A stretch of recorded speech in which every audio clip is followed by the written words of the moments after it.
Tesla stock is skyrocketing in the after hours after finally joining the S&P 500. So what does this mean? We've made EV videos in the past, and it's about time we talk about the king of EV, Tesla. Tesla has just joined the S&P 500, and in this video, we're going to cover what this means for Tesla's future. What is happening, everyone? I hope you're all doing well. It's Dean here. I am not a financial advisor, but I do a lot of research about stocks. I love making videos about stocks. I love talking about stocks. I love investing in stocks because I want to make money, and you're watching this video so you want to make money too. So sit back, relax, grab a coffee, and let's talk about some Tesla. I almost forgot, make sure you stay right to the end because we're going to cover some really good information that I know you want to hear. And also, if you can just take 1 second to hit that subscribe button, hit that notification bell, like this video, it helps me out a lot. I really appreciate it. The S&P 500 Dow Jones Indices just announced Tesla officially joined the S&P 500 effective Monday, December 21st. Since that announcement, Tesla are up 13% in the after hours. Why is this important for Tesla? The S&P 500 is a market capitalization weighted index of 500 of the largest publicly traded companies in the US.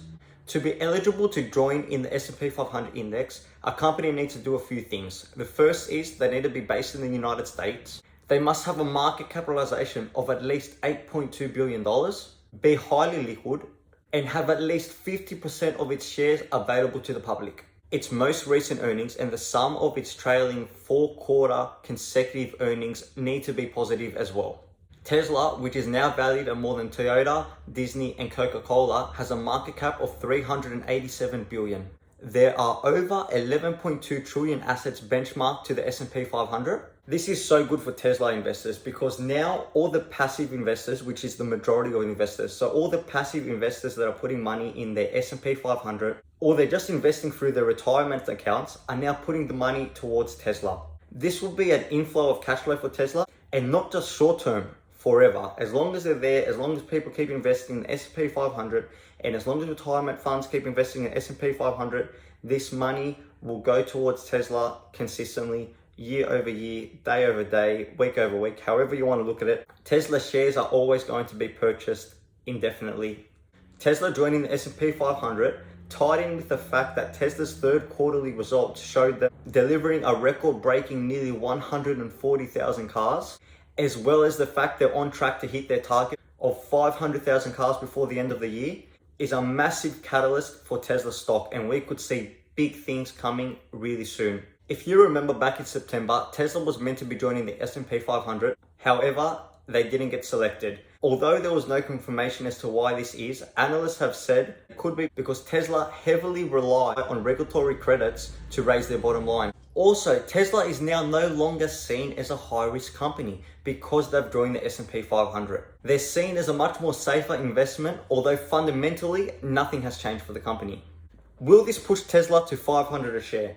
It's hard to say. It's very possible. Right now, Tesla's sitting at 460 a share in the pre-market, but that's still quite a way off the $500 mark for the short term. However, with that being said, I believe we can definitely hit the $500 a share mark if we give them a slightly longer time frame, and I'm talking the end of the year, which isn't that far away. We're only talking about 5-6 weeks now. So I see Tesla hitting 500 before the end of the year off the back of this news and off the back of other factors like Tesla going out and saying they hit the 500,000 vehicle goal.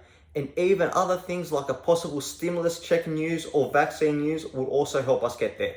Bit of a shorter video for you today, guys. I hope you enjoyed it. Please hit that like button and subscribe if you got value from me. Thank you so much for watching. Again, I am not a financial advisor. I'm just someone who does research. So this is not financial advice. Always do your own research before investing. Check out my latest video on NEO or my other video on ChargePoint and see what we went over in those videos. It was really good stuff. Have a good one. Enjoy your coffee. See you next time.